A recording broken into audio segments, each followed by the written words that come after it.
Amados hermanos, que tengan un buen día en el Señor. Este canal virtual de Estudio de las Epístolas tiene como propósito la edificación de los creyentes en Cristo Jesús que, en cualquier lugar, invocan el nombre de nuestro Señor y Salvador Jesucristo, a través del estudio sistemático de las epístolas de los apóstoles del Señor contenidas en el Nuevo Testamento.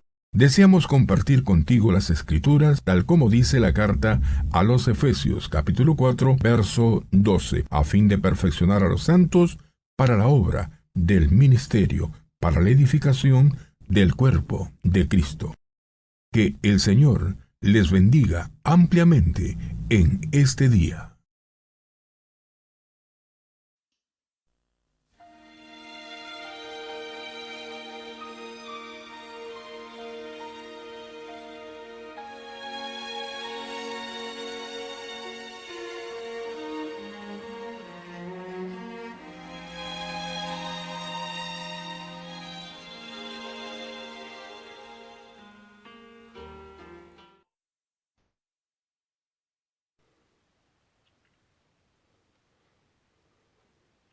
Buenas tardes a todos los hermanos.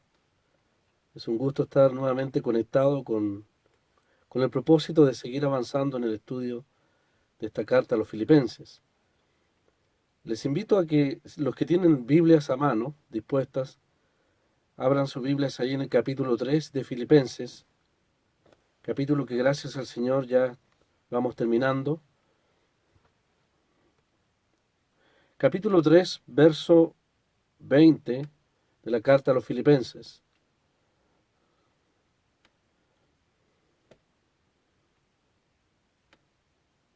Mas nuestra ciudadanía está en los cielos, de donde también esperamos al Salvador, al Señor Jesucristo, el cual transformará el cuerpo de la humillación nuestra para que sea semejante al cuerpo de la gloria suya, por el poder con el cual puede también sujetar a sí mismo todas las cosas. Hasta aquí nomás la palabra del Señor. Es una hermosa manera de terminar el capítulo 3. Pablo nos ha estado llevando a considerar, como lo hemos repetido en varias ocasiones, y es importante volver a decirlo, la meta suprema, el supremo llamamiento de Dios en Cristo Jesús está allí en los versos 10 y 11 del capítulo 3. Y termina este mensaje, este tema tan importante, tan esencial para la vida cristiana, llevando nuestros ojos, levantando nuestra vista, tal como se ha orado, a ese bendito evento, bendita instancia, la cual ciertamente el pueblo de Dios espera y anhela. El apóstol Pablo nos ha estado exhortando a poner la mira en las cosas de arriba, donde está Cristo, dice, sentado a la diestra de Dios, y donde un día Él también vendrá. Nos dice la carta a los tesalonicenses que los creyentes, cuando se convirtieron al Señor, servían al Dios vivo y verdadero, y esperaban a su Hijo.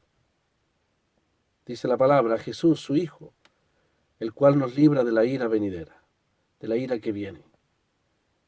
El verso 3, nuevamente hermano, el verso 20 del capítulo 3, nos hace contemplar ese magno evento, bendito día, en que tal como se ha mencionado, el Señor vendrá a las nubes para reunir a su iglesia,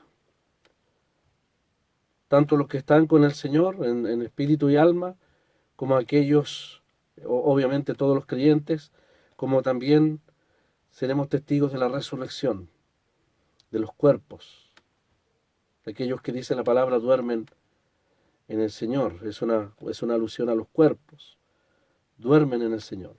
Por lo tanto, será un día realmente precioso. El que habla, hermanos, hace 40 años se convirtió con aquel precioso texto de 1 Tesalonicenses 4:12. El Señor mismo vendrá del cielo con voz de mando, con voz de arcángel, con trompeta de Dios, y los muertos en Cristo resucitarán primero.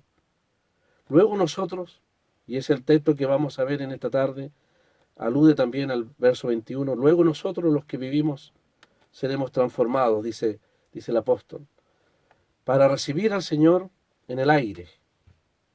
Y así estaremos siempre con el Señor. La única historia en la humanidad que tiene un final feliz para siempre es la historia del Evangelio. Por eso dice, estaremos siempre con el Señor. Todas las demás historias son fantasías y cuentos de hadas. Solo por la fe en Cristo, nosotros los creyentes tendremos una eterna bienaventuranza, una eterna dicha, viviendo para siempre con el Señor. Y podría decirlo, felices con el Señor para siempre. Él es la meta. Que sea la meta nuestra en la vida, como el apóstol Pablo nos ha enseñado en su ejemplo. De tal manera que cuando seamos introducidos en el cielo, le contemplemos cara a cara plenamente. Todo lo que avancemos en esta vida, en cuanto a conocerle, en cuanto a la experiencia del poder de la nueva vida en nosotros, en cuanto al privilegio de participar de sus padecimientos, todo aquello tendrá gran valor en la presencia del Señor. Lo único que podremos sacar de esta tierra será nuestro crecimiento, nuestro conocimiento de Cristo y aquellos frutos espirituales y morales que fueron forjados, o más bien dicho, que nosotros permitimos que Dios forjara en nosotros. Eso llevaremos a la gloria. Todo lo demás es, discúlpenme hermanos, basura. Ha dicho el apóstol Pablo, no tiene valor, no tiene valor.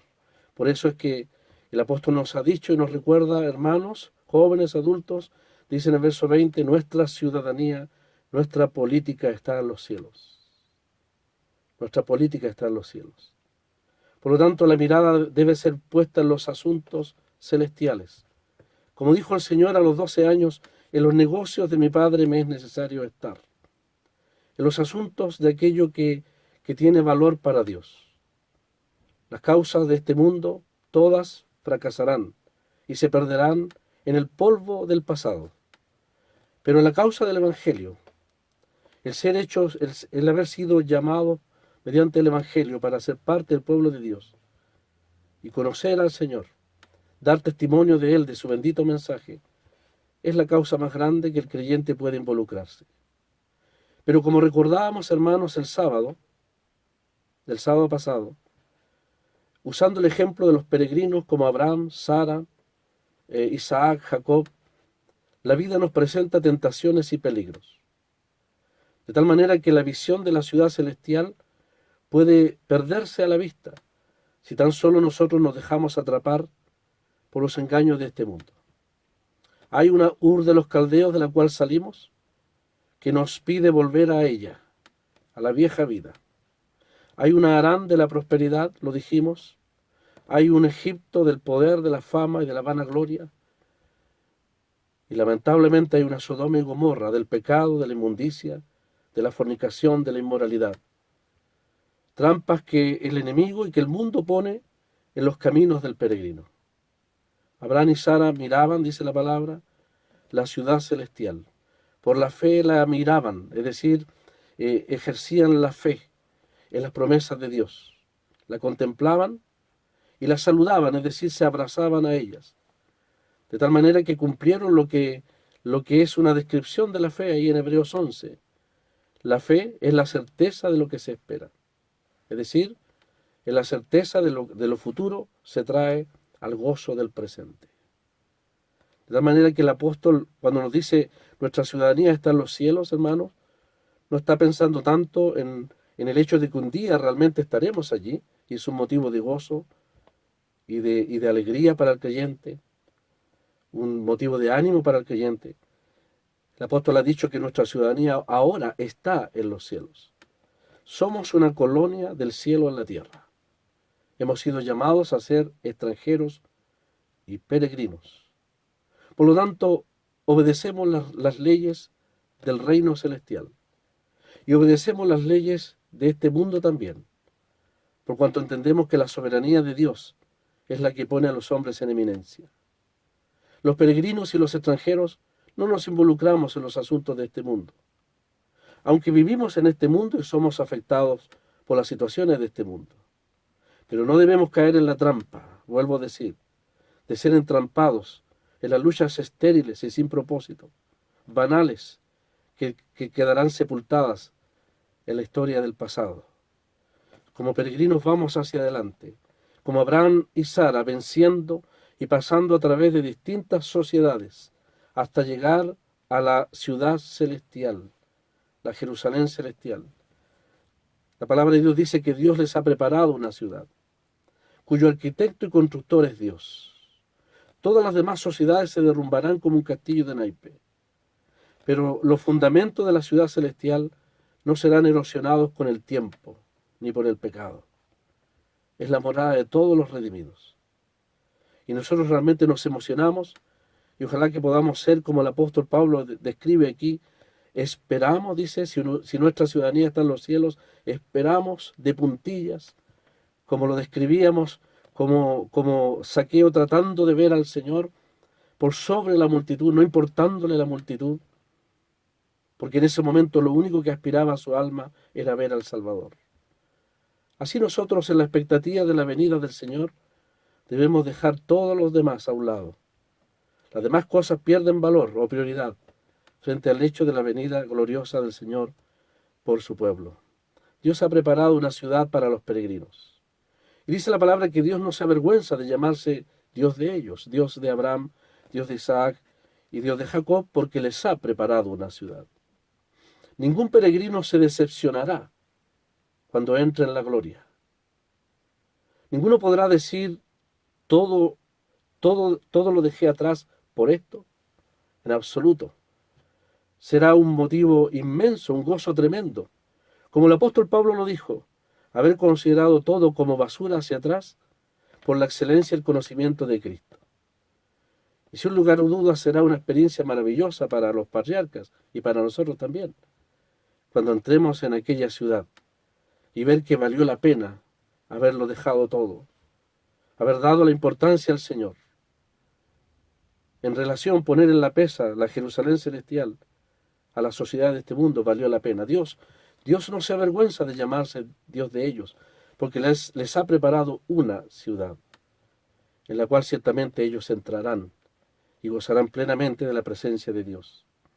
Somos llamados, hermanos, aquí en el verso 20, a esperar, dice. Dice, esperamos al Salvador, al Señor Jesucristo.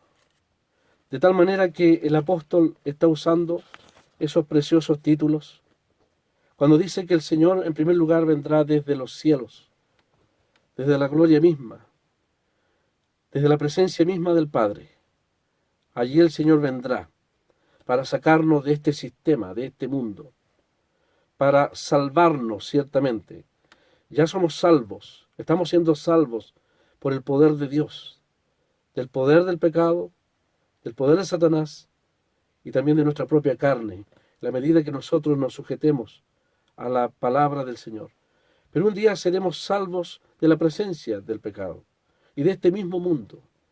Como dirá el verso 21, el Señor redimirá definitivamente nuestros cuerpos. Falta el aspecto de nuestros cuerpos, ser redimidos, ser salvados de la presencia y de la condición de humillación en que hoy en día nos encontramos. El apóstol Pablo nos llama entonces a poner los ojos en los cielos, de donde vendrá, dice, donde esperamos al Salvador, al Señor Jesucristo. Una vez se le pidió en Japón, en una escuela dominical, un misionero, le pidió a los alumnos, ya hombres, ya adultos, ya, en una clase de adultos, jóvenes adultos, les habló de la hermosa parábola del buen samaritano. Y la describió de tal manera que esa parábola impactó el corazón de varios alumnos. Y el profesor pidió entonces a los alumnos traer en la semana siguiente un dibujo, un cuadro, de la instancia o del momento que más les impactó en la historia del buen samaritano. Llegaron los alumnos con sus cuadros. Uno de ellos mostró cómo el buen samaritano se esforzaba a levantar al medio muerto en la cabalgadura. Otro habló, o más bien dicho, graficó muy bien al buen samaritano, etcétera. Todos presentaron distintos cuadros. Pero uno de esos jóvenes japoneses hizo un cuadro que impactó al profesor de la escuela dominical. Dibujó al medio muerto, salvado, rescatado y sanado en el mesón, al cual sabemos que el buen samaritano le dijo al mesonero, cuídamelo, hablando de la propiedad que somos del Señor, y todo lo que él gastare, todo lo que gastare, yo te lo pagaré a la vuelta. A la vuelta. Esas palabras quedaron en los oídos del alumno que pintó el cuadro. ¿Qué es lo que pintó? Pintó al salvado, al rescatado, al sanado, en la puerta del mesón, en el atardecer del día, poniendo las manos sobre su frente y poniendo los ojos en el horizonte, esperando la venida de su Salvador. Como casi diciendo, ¿cuándo vendrá? Con el propósito, entendemos, muy bien dibujado el cuadro, de darle gracias a aquel que le salvó en la vera del camino, medio muerto. Y ciertamente nosotros, tan perfectamente graficados en aquel hombre que cayó bajo manos de ladrones, nosotros estábamos muertos en delitos y pecados. Y podemos ponernos a la puerta del mesón todos los días, pensando y preguntando, ¿cuándo vendrá? Hoy mismo puede venir. Ha orado nuestro hermano Jaime. Hoy mismo puede venir el Señor. Y quiera Dios encontrarnos en la puerta del mesón esperándolo, y no ocupados en las vanidades de este mundo, en los negocios de este mundo, por legítimos que sean, sino como dice el apóstol aquí, como esperamos, expectantes, pacientes pero expectantes, la venida del Señor. Es una respuesta también de gratitud de los redimidos, el esperar a aquel que hizo tanto por nosotros, nuestro buen samaritano, que fue de viaje, que nos dejó en el mesón, en la iglesia. Somos sanos. Antiguamente la palabra salvación era salud. Él nos rescató de la vera del camino, del poder de los ladrones, y nos ha dado salud. Ahora estamos en el mesón disfrutando de los cuidados del Señor en medio de su pueblo, en su iglesia. Pero debemos esperarle en la puerta todos los días, con el corazón ensanchado ante la posibilidad de que el Señor pronto venga a buscar a aquel que Él salvó, como el samaritano rescató a aquel que estaba medio muerto, nos dice la palabra. Por eso, dice el apóstol Pablo, esperamos en primer lugar al Salvador. Eso nos recuerda ese bendito acto de salvación que el Señor realizó sobre nosotros. Y demanda de nosotros la permanente gratitud.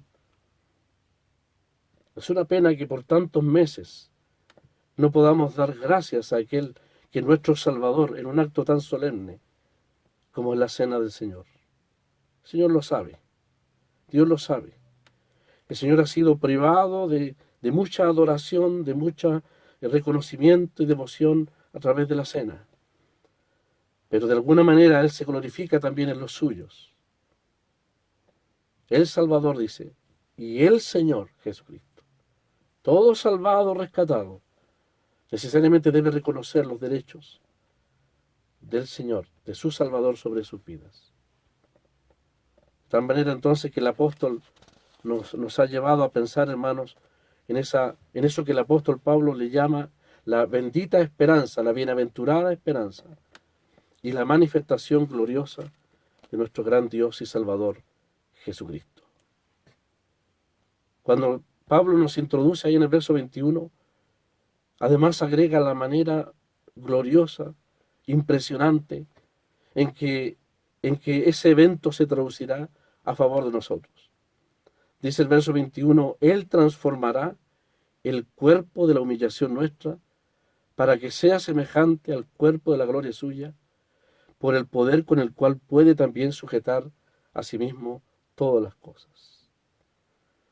El cielo es un lugar demasiado maravilloso, demasiado santo, absolutamente perfecto. La gloria de Dios es irresistible para la naturaleza humana caída.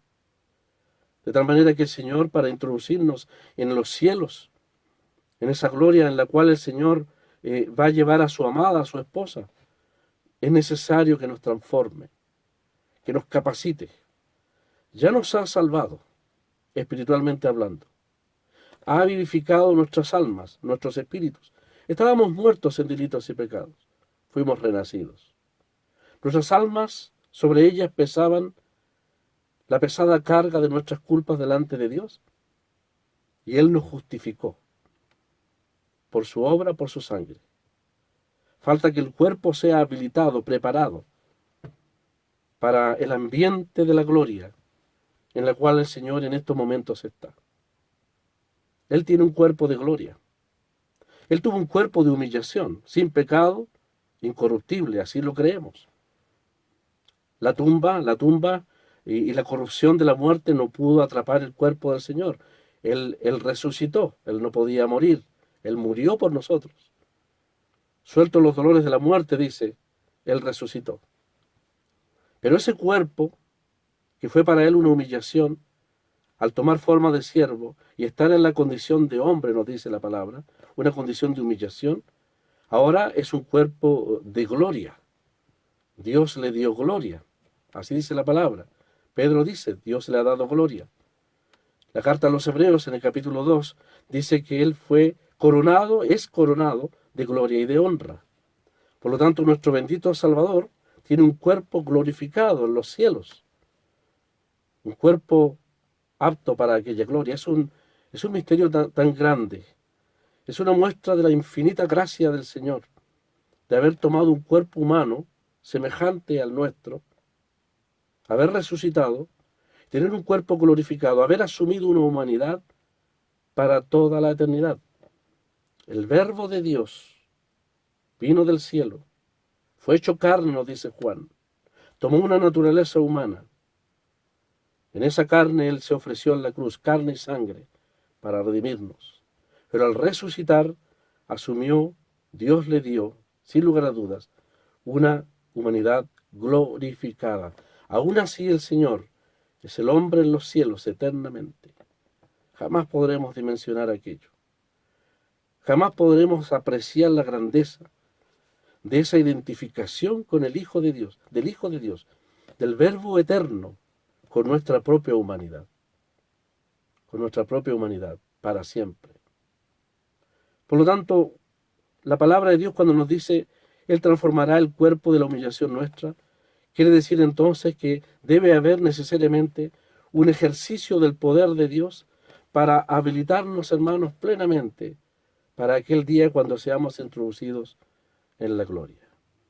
Quiero pedirle a nuestro hermano Johnny que pueda poner la figura allí para explicar un poco la palabra transformará.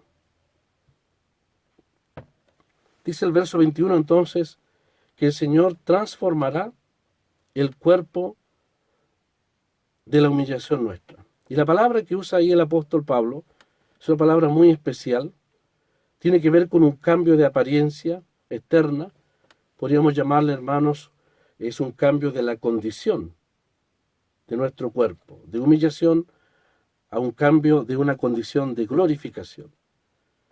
Algunos expertos en el idioma lo traducen como un cambio de esquema, como un bosquejo, el cambio del esquema, lo externo, no lo esencial.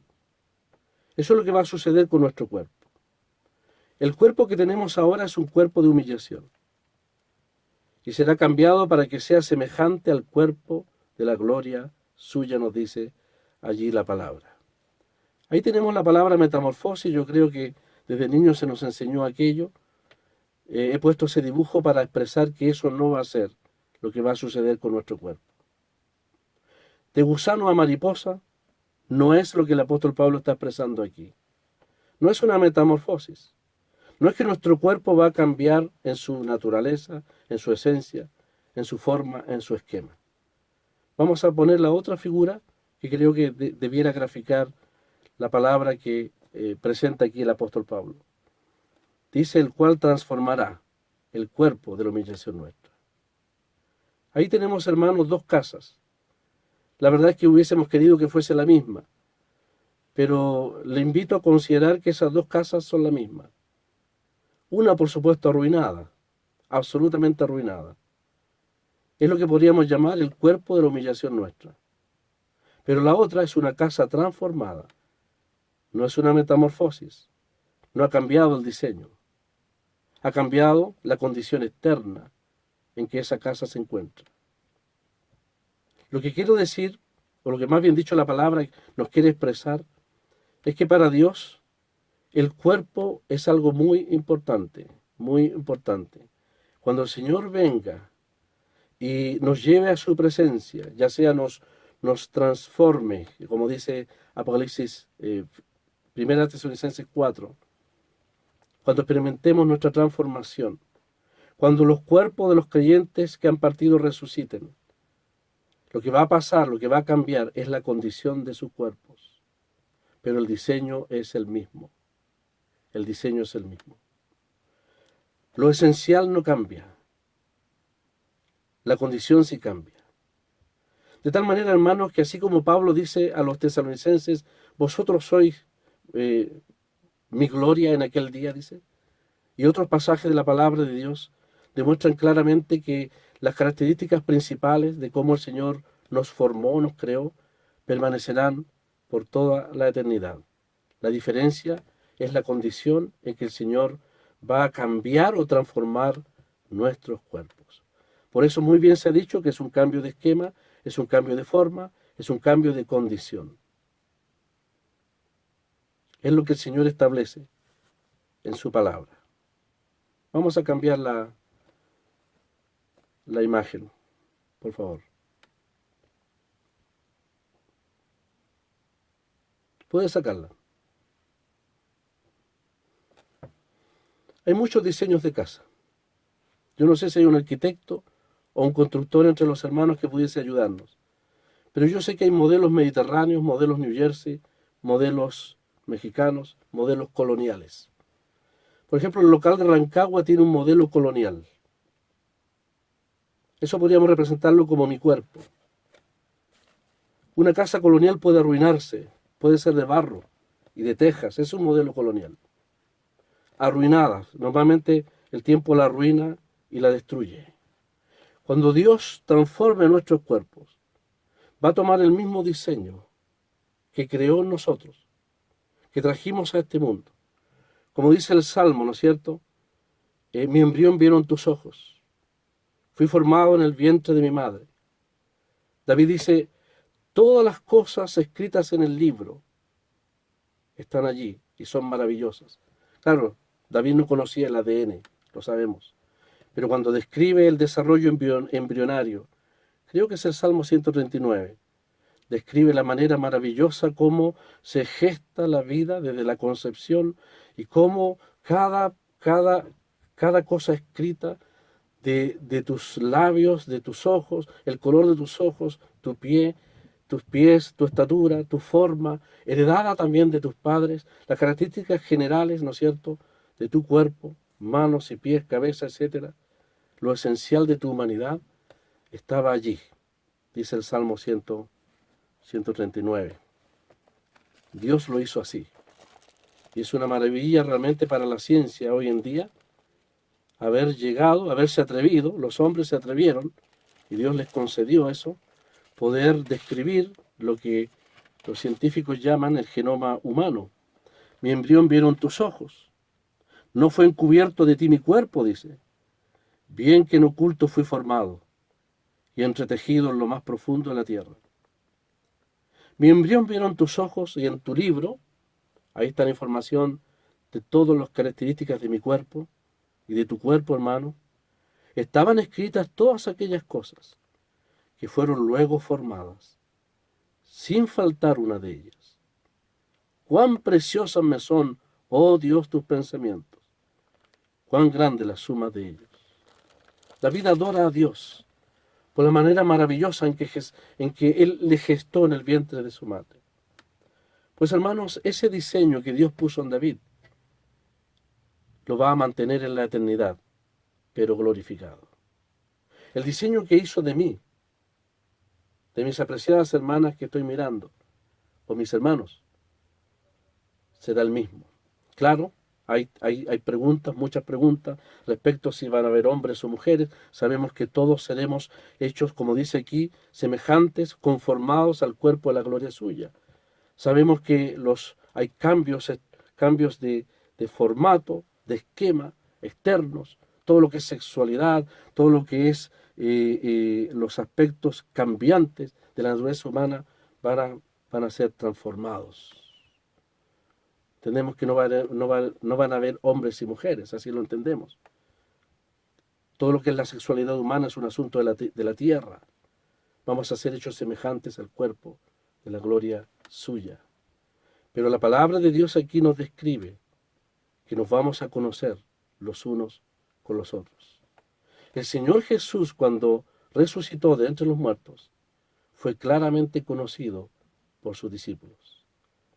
Era el mismo diseño, lo digo con reverencia, pero un cuerpo de gloria, que era capaz de traspasar los mismos muros del aposento alto donde estaban los discípulos.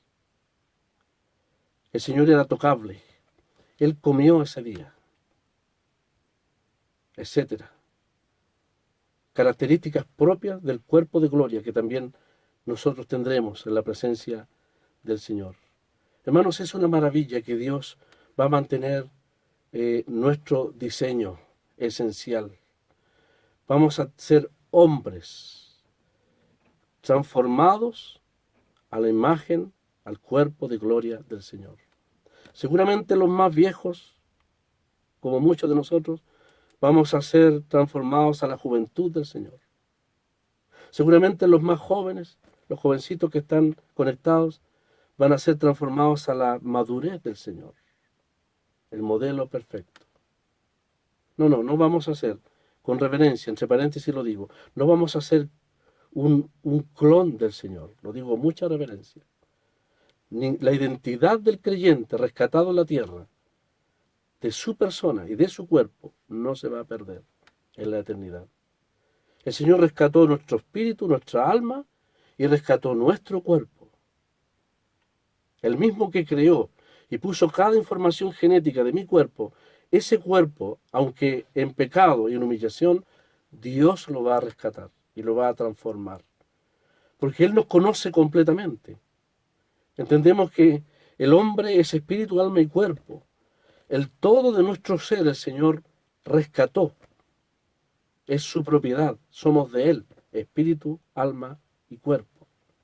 Por lo tanto, todos esos aspectos de nuestra humanidad, caída sí, en humillación sí, pero el Señor la va a transformar a la semejanza, dice la palabra, a la forma de su gloria. Por lo tanto, el diseño se mantiene, cambia la condición externa. El diseño se mantiene, cambia la condición externa. Eso es algo realmente maravilloso que el apóstol presenta aquí. Dice, el cual transformará, y vamos a usar la palabra, el cual cambiará nuestra condición, ¿no es cierto?, del cuerpo de la humillación nuestra, para que sea semejante. Y aquí el apóstol usa una expresión muy interesante, usa de la misma manera que dijo que el Señor es en forma de Dios, de la misma manera que él dijo que el Señor es en forma de Dios, y tomó forma de siervo, verdadero Dios, verdadero siervo. Dice que nuestro cuerpo será conformado a el cuerpo de la gloria suya.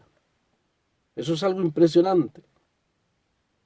Conformado realmente al cuerpo de la gloria suya.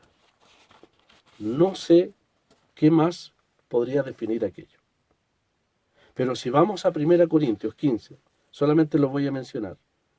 Cuando Pablo defiende la doctrina de la resurrección, nos presenta ya por revelación divina que el cuerpo del creyente será incorruptible, no se corromperá a través de los años, porque no va a estar en la presencia del pecado. Será un cuerpo en poder, no en debilidad. Cuando veo a mis hermanos y mis hermanas ahí postradas en sus camas, enfermos algunos de ellos, con grandes esfuerzos conectándose por la palabra, hermana, qué alentador saber que usted y yo tendremos un cuerpo de poder. no más debilidad. Algunos de nosotros ya estamos sintiendo los efectos de lo que significa la debilidad y los dolores, de esa debilidad inexorable que avanza a través del tiempo y que va pasando la cuenta de lo que somos nosotros como pecadores, ¿no es cierto?, en un cuerpo de humillación. Cuerpo espiritual, dice además Pablo ahí en 1 Corintios 15. Eso es algo increíble. Hoy en día nuestra carne no acompaña mucho al espíritu, a lo espiritual, pero será cuerpo espiritual. Además dice cuerpo celestial, preparado para el ambiente del cielo.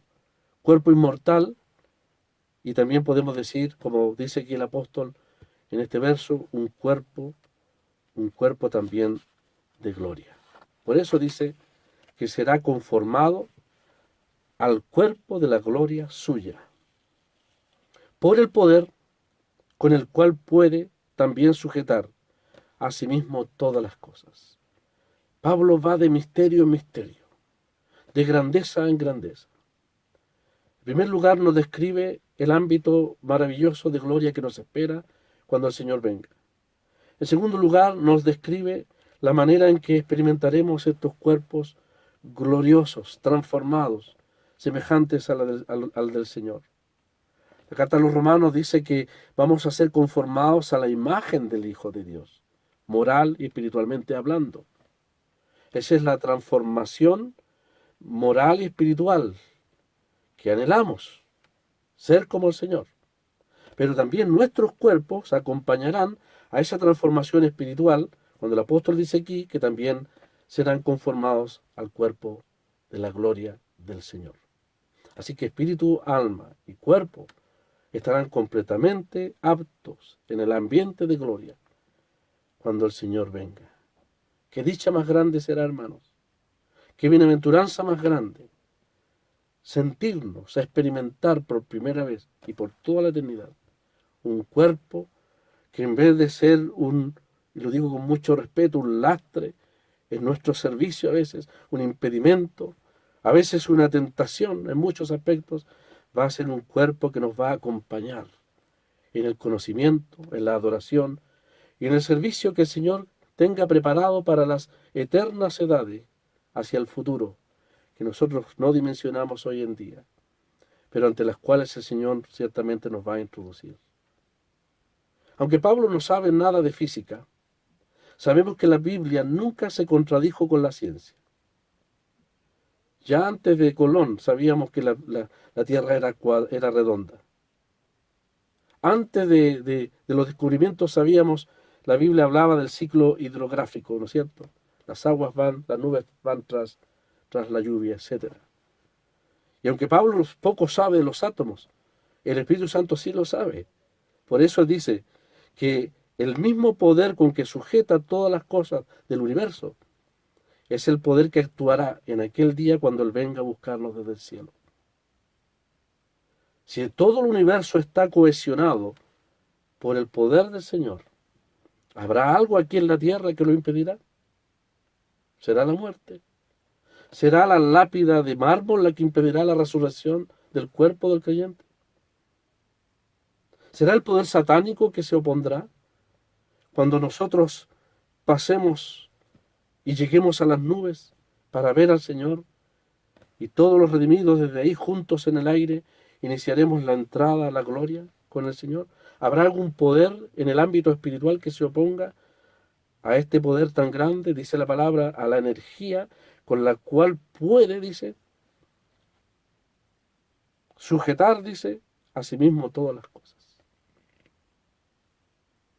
Todos los átomos del universo, sin lugar a dudas, están cohesionados bajo el poder del Señor. Él sostiene la creación. Él sostiene el universo. Y por lo tanto tiene el poder suficiente para obrar esa gloriosa transformación. El mismo día en que el Señor, en que la voz de mando, la voz de arcángel suene, y los muertos en Cristo resucitarán primero. Y luego nosotros seremos transformados. En un abrir y cerrar de ojos, ¿no es cierto? Tan rápido como la luz entra al iris del ojo. Así el apóstol describe el acto espontáneo del poder creador y transformador de Dios sobre nuestros cuerpos que pasarán de la humillación a la gloria. Los mismos huesos que están en el cementerio, podridos o no, deshechos o no, de ese mismo material, vuelvo a insistir, el Señor levantará el diseño con que nos formó aquí en la tierra y lo transformará en un diseño de gloria. Porque Dios le da mucha importancia al cuerpo. De hecho, ahora nuestros cuerpos son templo del Espíritu Santo. ¿No sabéis, dice el apóstol, que sois templo del Espíritu Santo, el cual tenéis de Dios? Dice que somos de Él. Por lo tanto, nuestros cuerpos son del Señor. Humillados o no, son del Señor. Él nos formó en el vientre de nuestra madre. Seguramente los defectos propios de la caída del hombre, como la calvicie del que habla, o los defectos de otras cosas, serán transformadas en aquel día. No nos interesa ser hermosos, nos interesa ser gloriosos, espiritualmente hablando. El carácter que mi cuerpo tenga en la presencia del Señor, más importante será verle a Él y poder exhibir la gloria moral y espiritual de su persona. Hermanos, habrá un cambio de materiales, pero será el mismo diseño. Cambiará la fachada, pero no va a cambiar la estructura. Toda la información que el Señor puso en cada una de mis células, esa misma el Señor la usará, pero habrá ausencia del pecado y de los efectos del pecado en mi cuerpo. El embrión que tantos años atrás formó en el vientre de mi madre y al cual le dio esa información que hemos descrito en el Salmo 139, esa preciosa información el Señor la transformará en un cuerpo de gloria. Lo que más me impresiona es que la única obra hecha, o lo único que quede hecho por el hombre aquí en la tierra, y que va a estar siempre en el cielo, son las heridas del Señor Jesucristo, en sus manos y en su costado, en su cuerpo de gloria. Todos los defectos, y aunque los hermanos a lo mejor podrían reírse, la calvicie del que habla, los defectos físicos de otros más, cada uno los conoce, ¿no es cierto? Todas aquellas cosas serán transformadas en un cuerpo de gloria. Pero es un misterio insondable para mí hasta el día de hoy. Saber que nosotros tendremos el privilegio de ser presentados sin las cicatrices de la humillación de nuestros cuerpos aquí en la tierra. Pero las únicas marcas de las heridas terrenales que nunca serán cambiadas serán las del cuerpo de Jesucristo. Porque de la misma manera que Él se mostró a ese discípulo, Tomás puso sus manos en el costado y en las heridas de las manos del Señor, de su cuerpo de gloria, de su cuerpo resucitado. Tengo la certeza que ninguna cicatriz y defecto de mi cuerpo entrará en la gloria, porque mi cuerpo será transformado en un cuerpo de gloria. Pero bendito misterio de la gracia de Dios y del amor de Dios y de la grandeza de la identificación de Cristo por nosotros, que Dios dejará las heridas del Señor, las huellas de su amor, como testigo para toda la eternidad, testimonio para toda la eternidad de su infinito amor por nosotros. Él transformará el cuerpo de la humillación nuestro al cuerpo de la gloria suya.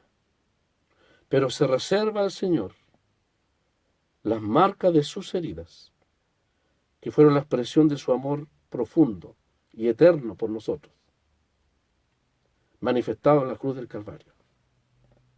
Seguramente para que nunca olvidemos, por toda la eternidad, su infinito amor por nosotros. Le vamos a adorar para siempre. Seguramente la eternidad no bastará para recordar y adorar, como dice Apocalipsis 5, al Cordero que fue inmolado y que estará allí de pie delante de Dios. Y toda la creación contemplará al Cordero que fue inmolado, con las evidencias de su amor por nosotros. Es lo que nos espera, ese ambiente de gloria. Pero el cielo perderá brillo, seguramente. No será tan importante como verle a Él y contemplarle por primera vez esas heridas, evidencias, las marcas de su amor por nosotros, las huellas de su amor, que nunca serán borradas. El Señor nos permita entonces, hermanos, en vista de esta expectativa tan gloriosa, tan maravillosa que está frente a nosotros, ser dignos de ese llamamiento, ser dignos de esa expectativa. Más que emocionarnos, realmente más que entusiasmarnos, realmente estar firmes, como dirá en el capítulo 4, por eso a veces lamentablemente los capítulos dividen las ideas, dice, así que hermanos míos, deseados, gozo y corona mía, estad firmes en el Señor, amados. En vista de todo esto, el apóstol dice, estad firmes, en vista de la venida del Señor.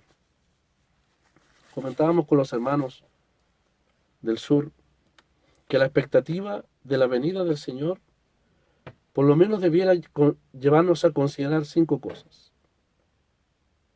La expectativa de su venida nos hace, hermanos, soportar, sin lugar a dudas, todas las cargas, todos los sufrimientos, todas las pruebas y aún las enfermedades que podamos estar pasando. Nos alienta a tener paciencia en el Señor.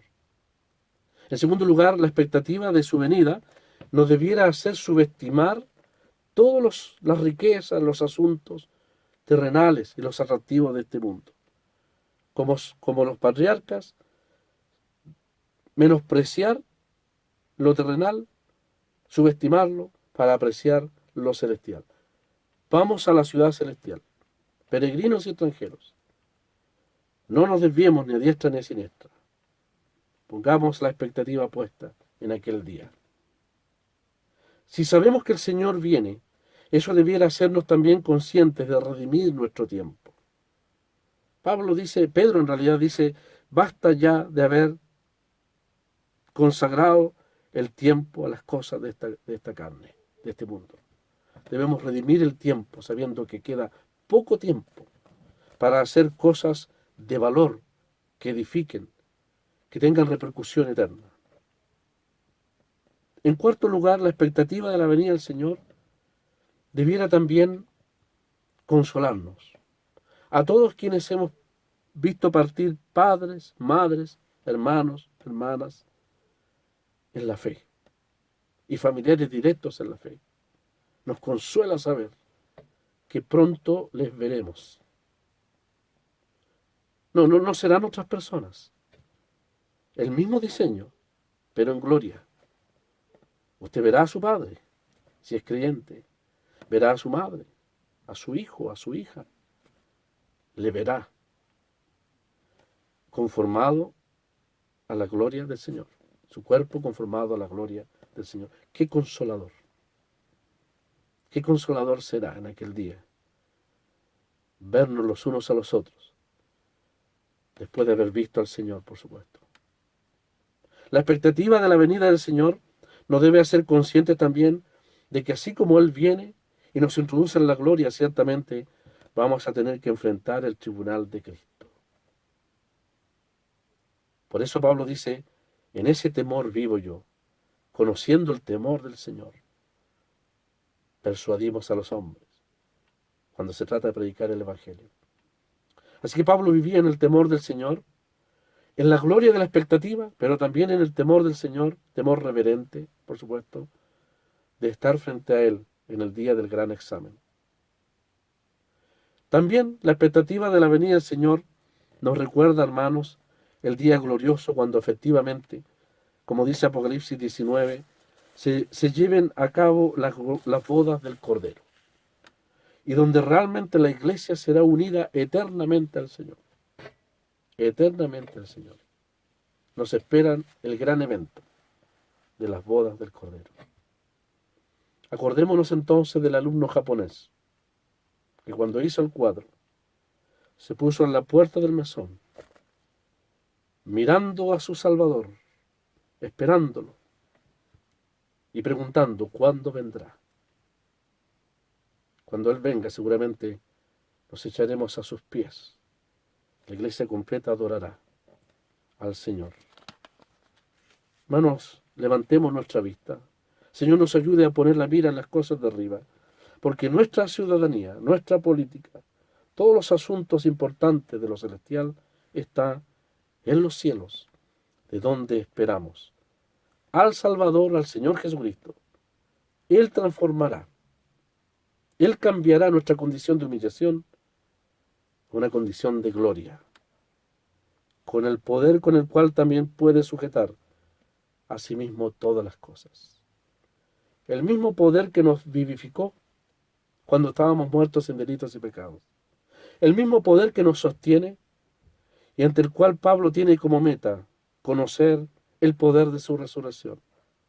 Es el mismo poder que obrará en los elementos de la creación cuando levante los cuerpos de los que duermen en el Señor y cuando transforme los cuerpos de los que vivan en aquel día que Él venga. Quiera Dios que el Señor venga hoy día. Si hay alguien escuchando que no tiene a Cristo como Salvador personal, le invitamos a creer, a confiar. Ponga la fe en aquel que dejó clavar sus manos y traspasar su costado por amor a ti, por amor a tu alma. Ese es el precio que Él pagó por tus pecados. Él derramó su sangre preciosa. Ahí está el Cristo resucitado, mostrando a sus discípulos la evidencia de su cruz. Solo en eso hay salvación. Cristo crucificado, Cristo sepultado, Cristo resucitado. Es la oportunidad para todo aquel que crea, para ser salvo, antes que el Señor venga y la puerta de la salvación se cierre para siempre. Quiera que ninguno se quede atrás. Quiera Dios que ninguno se quede atrás si el Señor viene hoy día. Lamentablemente tengo familiares que no son salvos. Y tenemos familiares no salvos. Nos embarga la ambivalencia del gozo de partir con Él y la tristeza de los que se quedan. Por eso hay que predicar y anunciar el Evangelio, aprovechando las oportunidades que Dios nos concede. Si tenemos el único mensaje de salvación, ¿cómo podríamos ocuparnos en las banalidades de este mundo, siendo que nuestra ciudadanía es celestial? Como peregrinos y extranjeros somos responsables también del testimonio a aquellos que son los moradores de este mundo, que como dice la palabra están sin esperanza, sin salvación, sin Cristo.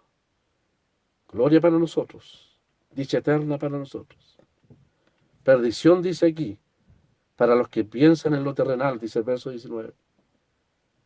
Separación eterna para los enemigos de la cruz de Cristo. Con razón Pablo lloraba por ellos.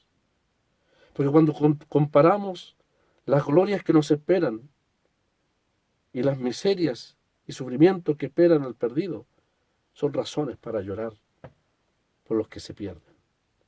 Y el Señor nos ayude a tener compasión, que esa compasión se refleje en actos decididos de testimonio, de un testimonio digno de separación, como peregrinos atrayendo la mirada hacia Cristo en nosotros, de los que están sin esperanza. Porque nuestra ciudadanía está en los cielos. La ciudadanía de los que se pierden está aquí en la tierra, pero ellos perecerán para siempre. El Señor tenga misericordia de más de alguno que se conecte. Aún quedan grabadas estas reuniones, ¿no es cierto? Que más de alguno se conecte y pueda abrir los ojos frente a la inminente venida del Señor. O te irás con Él al poner la fe en Cristo, o te quedarás aquí expuesto a los terribles juicios que esperan sobre un mundo que ha rechazado, que es enemigo de la cruz de Cristo. Quedan entonces estas consoladoras palabras para todos nosotros que somos creyentes, el saber que la expectativa del Señor, de su venida, nos hace realmente enfrentar todas las pruebas y dificultades que tengamos que pasar por esta vida, sabiendo que el Señor está de nuestro lado. Él puede cambiar las circunstancias si quiere, y si no, Él está con nosotros. Él nos sostendrá hasta el día de su venida para introducirnos en la gloria. Que el Señor bendiga su palabra.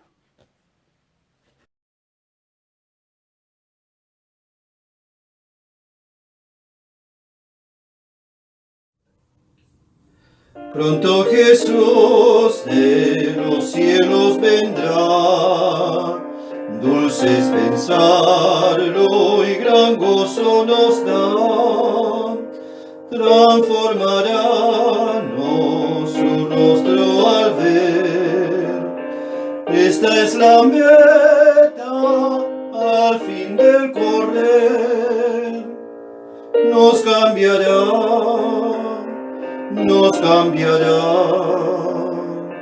al ver de él la gloriosa faz, nos cambiará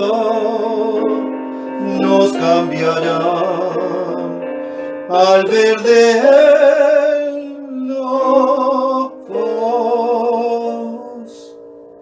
Los separados unidos serán, no más ausentes de Cristo estarán. A los que duermen resucitarán, y a su imagen Él nos cambiará,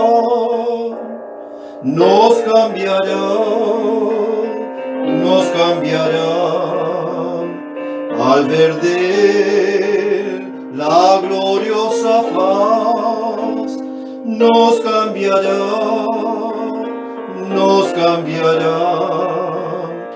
al ver de él la faz. Obscuras nubes se disiparán, noche en día Él transformará, las tempestades Él ha de cambiar, en dulce calma el llanto en cantar, nos cambiará,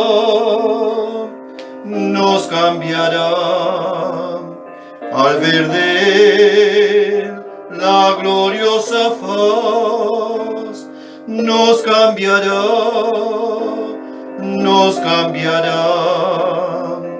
al ver de él la faz. Él hará fuerte lo débil al fin, todo perfecto que ahora es ruin, y por tristeza su gozo dará. Consigo en gloria su iglesia tendrá, nos cambiará, al ver de él la gloriosa faz, nos cambiará,